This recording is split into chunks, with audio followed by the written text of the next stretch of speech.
Well, hello, everybody. Welcome back to C3 as we continue our work through Leviticus, Numbers, and Deuteronomy. Rabbi Aaron is joining us again this week. And again, we are so grateful to have Rabbi Aaron with us to help bring this to life and to be able to help us try to understand a little bit about what was going on. And we left off in Numbers and going through that book and seeing how not everybody wanted to go into the promised land. Some were requesting to stay right where they were.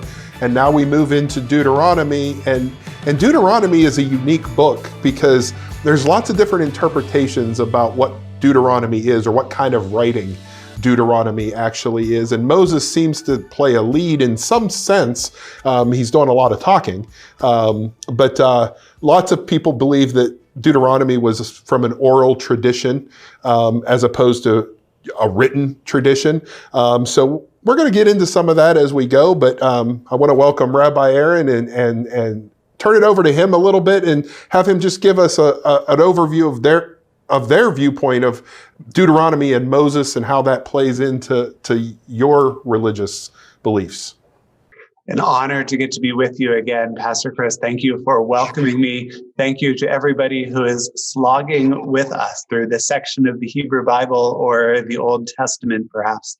You know, the book of Deuteronomy doesn't seem to fit, right? We've gone from, well, using my television references again, we went from the Food Network or maybe Grill Masters in Leviticus to Nat Geo or the Travel Channel in Numbers.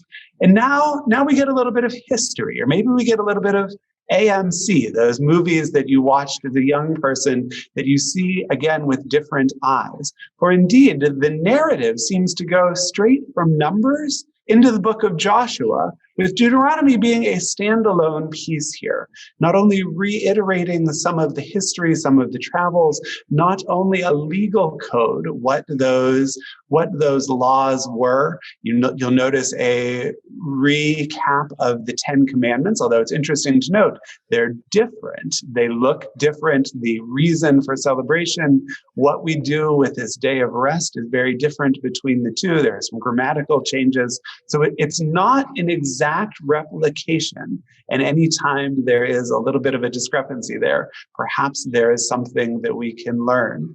You know, it centralizes the ritual worship in one place, in the tabernacle, or perhaps foreshadowing the temple in Jerusalem. It makes sure we know that the descendants of Aaron are in charge. And last but not least, it empowers each of us in a wonderful way. So it's right. It is a retelling. Deuteronomy, the name gives that away. The Septuagint translates it in the Greek. It is a second telling of many of the Torah laws, but there's also more there that's fun to play through. Yeah, and at the very beginning, it's kind of like Moses gives a background of what God has done. You know, and then you get into like chapter 6 and part of chapter 6 jumped out at me and I believe you call it, is it the Shema is the terminology? But it starts in verse 4, Hear, O Israel, the Lord our God, the Lord is one. Love the Lord your God with all your heart and with all your soul and with all your strength. And then it goes on about these commandments and it actually goes into the 10 commandments again. There. So can you tell us a little bit more about the Shema and how you practice that or use that in your life? Absolutely.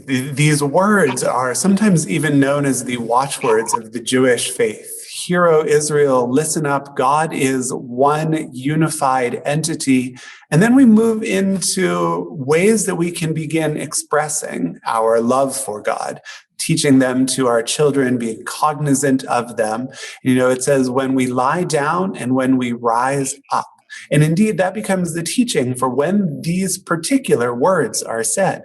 In the Jewish community, when one wakes up in the morning, they say this prayer or this recognition of God, Shema Yisrael, Adonai Eloheinu, Adonai Echad, those words from Deuteronomy 6:4.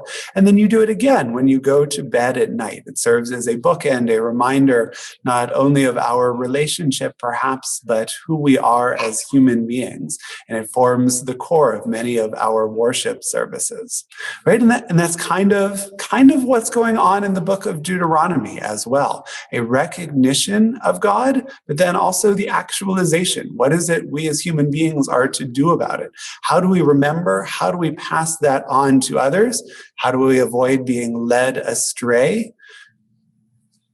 Yeah, and it's an important thing to remember. And in our tradition, Jesus quotes that in the New Testament when he talks about when the lawyer asks him, what should I do? And Jesus quotes that almost verbatim to the lawyer about how you should live. And then he adds, love your neighbor as yourself. And as United Methodist, I hear a lot of people, and I've heard a lot of people as we're getting into this part of the Old Testament saying, this is why I don't like the Old Testament, because God's mean. And I like the God of the New Testament better. And one of the places they can point to for that is in chapter 7, after the Shema, after the 10 Commandments, Moses is saying, when you go into the promised land, annihilate it all, it seems like, is what Moses is saying. Take out these people. This is your land. It's for you to have. And people from the Christian tradition are like, that's not the kind of God that we that we follow. Why is God so mean? Why is God so violent? Why would God say, take out all these people? And they don't know what to do with that. So maybe you could help us walk through that a little bit as we try to deal with what looks like the violence that comes from God in the Old Testament. Right. And it becomes pretty easy to set up this false dichotomy between the New Testament and the Hebrew Scriptures, even though it becomes very clear that those hands involved in writing the New Testament knew their old inside and out, right? What I would ask all of the readers of this text to do in my congregation and your congregation throughout the world is to take a step back for just a moment and recognize that reason and intellect have to be at the table, if not the absolute arbiters of our faith. If this happened, if what we believe we're reading is true, the archaeologist William Devers suggests there would be a lot of mass graves. We would see archaeological evidence to this day. We would see the spearheads and the arrow points and the bones and the graves and the ossuaries. We don't see any of it. Right? So what do we do with a people's narrative being attached to a land and a narrative of conquest when there's absolutely no evidence in the archaeological record of conquest? Devers, in his books, writes an awful lot about the many different ways it could have happened, one of which is posited as the peaceful infiltration model, this notion, right, that the Israelites made their way into the land calmly as one tribe might be friends with another tribe, and eventually the numbers simply became overwhelming, or a unification of belief existed. But any which way, we then have to go back into our sacred text and say, well, wait a minute. If it wasn't commanding something that was actually going to happen, what's it doing here? Right? Is it an empowerment narrative? Is it in the same way the Israelites were charged going out of Egypt, you can do this, God is at your side? Is the same thing happening here? Is it more, as you and I were talking about a bit ago, is there something here not talking about human beings, but rather a belief structure designed to lead you astray, right? If the book of Deuteronomy is all about recognition of God, right conduct by human beings, not falling astray, perhaps what is designed to be excised from the community are foreign beliefs that will lead people away from God. We can find ways to do that don't involve the death of those human beings. And even though so much of this text feels militaristic to us, show me the evidence. Yeah. And without that, the onus falls on us to do the interpretive work to recognize there's something far deeper going on here. Well, and even along those same lines, it does say, get rid of the altars that aren't to me, get rid of the Asherah poles, and we can talk about what those are, and different things like that. But it also says, don't intermarry with people of like different beliefs. Why would you have to give the advice to not intermarry if you were told to annihilate and kill everybody? Because last time I checked, you don't marry people who are dead, right? So why give the advice in the first place if you were supposed to just wipe everybody out? Because there wouldn't be anybody that you would have to worry about. So, I think it does, I think there's more to it than it just being like, here's what I said, now go do this. It's more of a, and you can interpret it multiple ways. Multiple scholars look at it different ways, and there's been volumes written on the quote-unquote violence of the Old Testament and the violent God of the Old Testament. But I think you're right on it there, where it's like we can learn a lot from this based on what we're being told to be protected from. Absolutely. And, this is going to go into the weeds for a moment, but hopefully it will be worthwhile. There's this amazing section in Deuteronomy that says, when you surround a city in siege, don't cut down its fruit trees. Don't stop up its wells, right? Okay, this makes perfect sense. You don't want to cut off your nose to spite your face. You don't want to remove those food sources that will be necessary, presumably, to you later on when you take control of the city. But it's interesting to see the way this develops throughout Jewish tradition, that in the writings of Maimonides in the Middle Ages, he says, well, wait, what they're doing here is they're showing us the first attempt at what justice in warfare looks like. And from who are the trees of the people who are the trees of the field that they are, like people that might run away from you.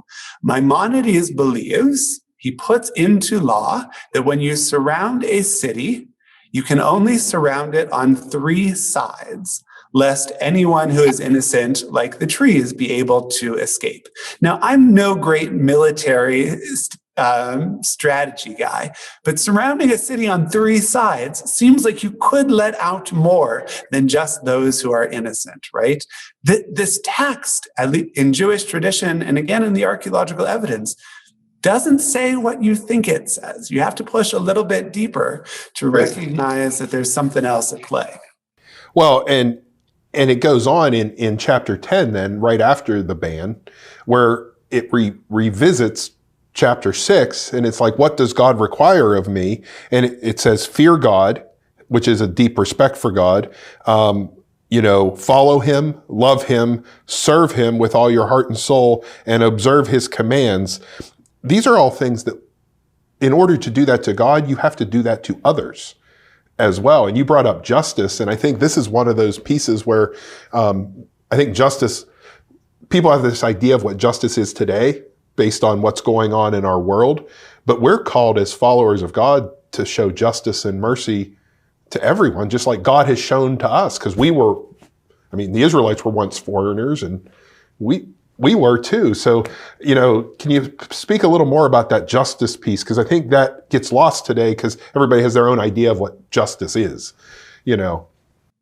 Absolutely. 2 thoughts come to mind. The first, the phrase you just used, fear of God, yirat hashamayim. In Hebrew, that word, the Hebrew letters Yud Resh Aleph, has a 2-fold meaning. Some places it's used in the text. It gives us the interpretation fear. Sometimes when it's used in the text, it gives us the interpretation awe, right? And at first blush, it seems like there's a big difference between fearing something and being in awe of something. Although those two are pretty closely related, right? It recognizes the smallness of human beings compared to the greatness of the concept of God or what it is we are supposed to be doing. And sometimes that fear or that awe can be a tremendous motivator. The other thing that comes to mind on the subject of justice, there's a great discussion in the Talmud, in the rabbinic document of about the year 500, that plays with a verse that you mentioned earlier, right? Love your neighbor as yourself. And the sages say, is this the greatest verse of Torah? And ultimately, they decide, no, it's not. And here's their reasoning. Love your neighbor as yourself seems to be predicated on feelings of yourself. Right? It seems at first blush to be kind of like the golden rule, that which is good for you, do to others. But wait a minute, what if you're in a period in your life where you're feeling depressed, where you're feeling self-loathsome? Does that change your obligation to your fellow human beings? And the text comes back and says, better that we should go the whole way back to Genesis and believe that that each of us were created in the image of God, that there's a spark of divine within every one of us. For indeed, if we were to treat every person as if they had a bit of God within them, as we would treat every person as if they were the Messiah, or I guess in the context of this conversation, the second coming of the Messiah, what a better world we would live in. And Deuteronomy gives us a lot of those laws, a lot of those reminders about what justice looks like in terms of creating a world where even God's self would want to live. Yeah. Yeah, and that's in our Christian tradition. One of the ways that I put it when I'm preaching about who Jesus is and what Jesus has done is we never look at a person who Jesus didn't die for. It doesn't matter who that person is. That's how we view it. And when you view people through that lens, you have to treat them with respect and love. Whether you agree with their opinions or not is not the point. It's how you treat the person, which is exactly along those same lines. And that's what we're missing today. I think in our society, it's this, if we disagree, we hate each other. That's never been the intention. That's never been and unfortunately, people take some of this language and they take it as literal language and they use it to push their agenda. And that's when it becomes dangerous, when you're not really trying to pull from it what was actually intended by it, I think. What are your...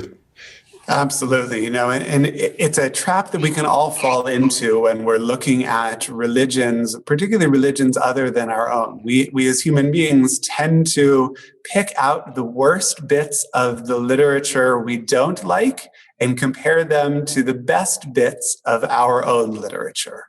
And that's a fallacy, right? In every scriptural tradition, there are those pieces that readily stand the test of time and are as applicable in our modern day morals. And there are those that have always been reinterpreted. And if we look at them as literal, whether we're talking about Judaism or Christianity or Islam or any other tradition, we need to make sure that we are comparing apples to apples and people to people. Absolutely. Now, Deuteronomy is full of Moses talking and giving them things to remember as they go into the promised land and all of those kinds of things. And Deuteronomy was written after they were in the promised land. Like we talked about, it's oral tradition and then was probably written after the fact, looking back on it. The interesting thing, and I don't want to get too caught up in Moses himself, but Moses doesn't make it to the promised land. Like, he gets to see it, but he doesn't make it into the promised land. And at the end of the book of Deuteronomy, we start to see the transition of leadership from Moses to Joshua. Can you speak a little bit to what you think Moses is trying to accomplish here for the folks that he's been leading since Egypt before they keep going into the promised land? One of the verses that jumped out to me when I was reading it was, I forget where it is, but it was Moses saying, you didn't do a good job obeying God when I was here. Now that I'm not going to be here, here's what you need to remember, One way of looking at the book of Deuteronomy is that it is 5 different speeches, 5 different sermons or homilies, if you will, that Moses offers before the people are to make it into the promised land. And oftentimes in rabbinic tradition, Moses is referred to as Moshe Rabbeinu, or Moses our teacher, Moses our rabbi. I've always thought about it from the teaching aspect. I've never thought about it from the, boy, he just goes on and on and on, doesn't he? And maybe there's something rabbi-like about that. But, in these speeches, and then indeed in his death, he offers not only a reminder of what we should be doing, but really, as you say, a transition in leadership, not only to Joshua, but also to each of us.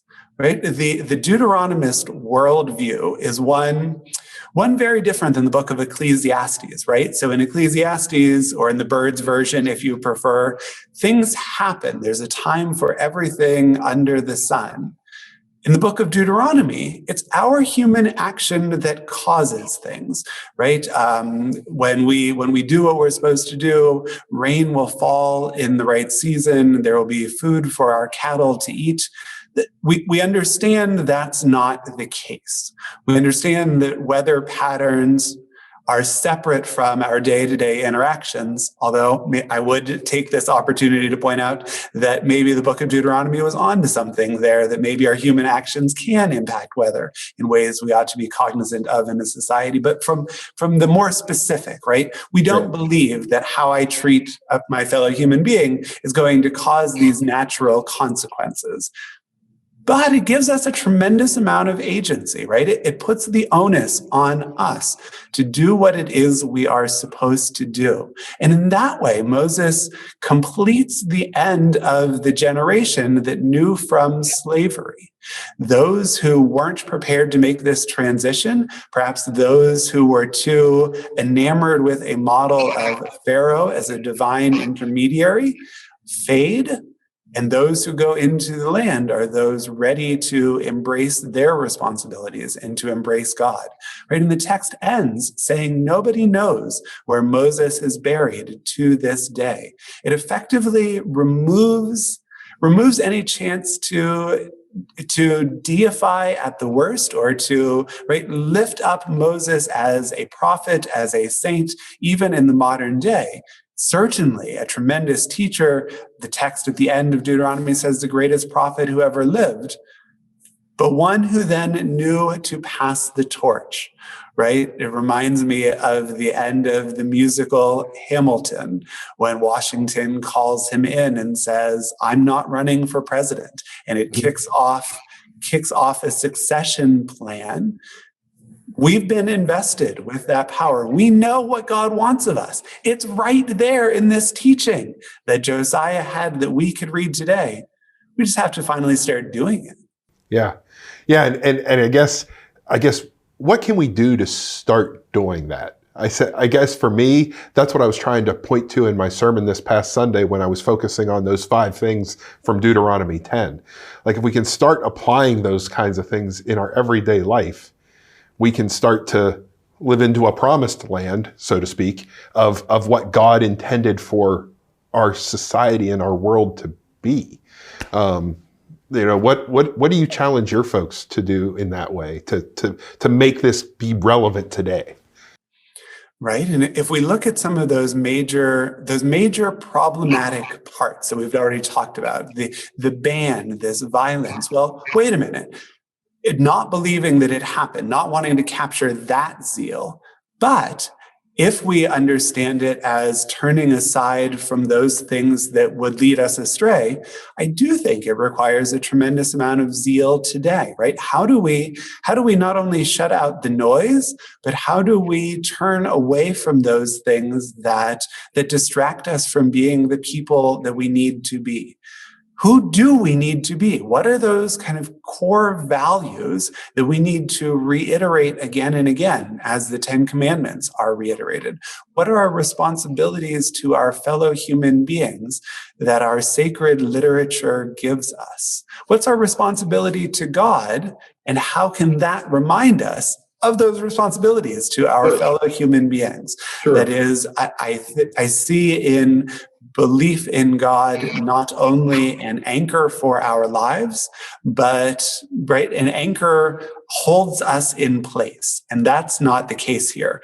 That anchor gives us a connection to those who have gone before us and to the God of our tradition, while also giving us a kick in the pants for what it is we need to be doing as we make our way into the promised land. Notice that this book ends, Torah ends, the first 5 books, the formulative narrative of the Jewish people ends not being in the land.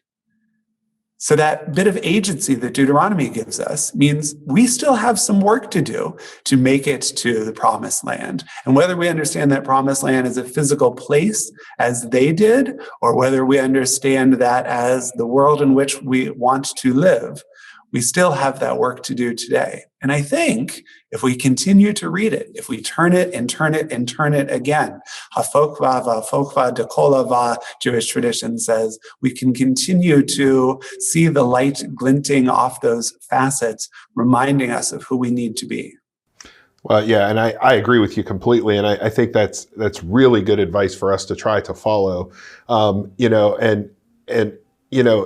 This is a little bit tough reading. It's a little bit tough sledding, especially for folks that are used to living mostly in the New Testament. So this is kind of a new thing for them.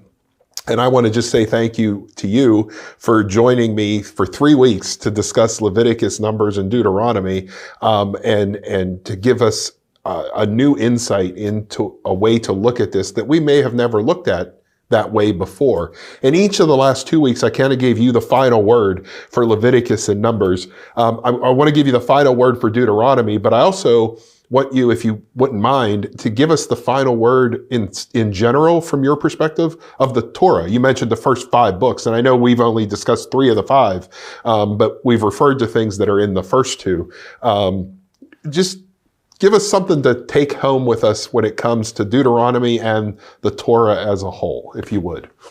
Absolutely. And again, I thank you for this invitation, and I'm impressed. I thank you for what your community is doing to revisit the Bible, to turn it and turn it again, turning pages, even those that may seem like a slog when you are just trying to read it as a novel.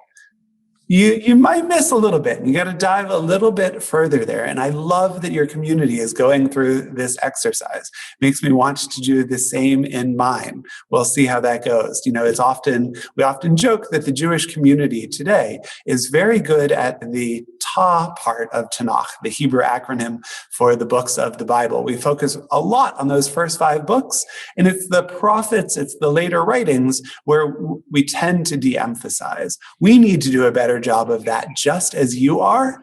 And I would say that emphasis on the first 5 books means there is a tremendous core there around which everything is built. I don't believe that this is entirely literal. I don't believe that it is a historical record manifest in ancient writings. I do believe there's a tremendous amount to learn from it. I do believe that it forms not only the people's earliest imagination and connection with the God of our tradition, but also the first attempt to articulate, attached to God, a relationship to our fellow human beings, rather than just ritual and divine service. Both are important, the connection to God and our connection to our fellow human beings. Both can be found in this part of the text as elsewhere throughout the Bible. So, good luck. Keep going.